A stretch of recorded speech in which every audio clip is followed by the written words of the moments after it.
আমি শ্রী বাবু দত্ত।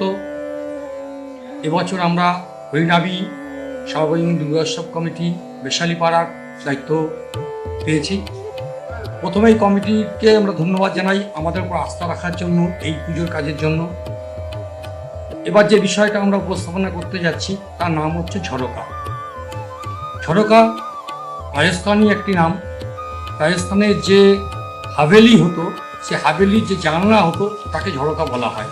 দাঁড়িয়ে আগের দিনে যখন রাজরাজারা থাকতেন, সেখানকার প্রজারা ওই ঝরকার সামনে এসে দাঁড়াতেন এবং রাজা রানীর কাছে কিছু প্রার্থনা করতেন দাঁড়িয়ে।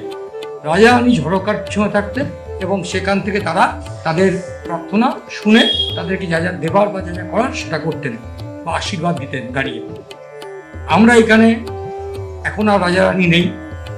এখানে যারা আমরা রানী হিসাবে এই মুহূর্তে আমরা দেবী দুর্গাকে এখানে দেখাতে চাইছি। আমরা তার সামনে যারা আমরা দর্শক, তারা প্রত্যেকেই প্রজা, তার সামনে গিয়ে দাঁড়াবো এবং তার কাছ থেকে আমরা প্রত্যেকেই কিছু না কিছু নিবেদন যাই তার কাছে করবো আমাদের গিয়ে। তিনি আমাদের ঝরকার পিছনে থেকে আমাদের সে সমস্তগুলো আশীর্বাদ স্বরূপ আমাদেরকে ফেরত দেবেন। এই উদ্দেশ্য নিয়ে আমাদের এই বছরে এই পুজোর চিন্তাভাবনা করা। রাজস্থানী যে শিল্প, তার আর্ট ফর্ম নূতনভাবে আমরা এখানে উপস্থাপনা করব।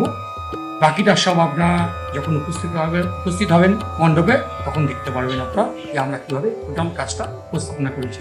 আশা করি আপনাদের ভালো লাগবে এবং সকলেই আনন্দ উপভোগ করতে পারবেন। সবার পুজো সার্বিক ভালো কাটুক এই বলে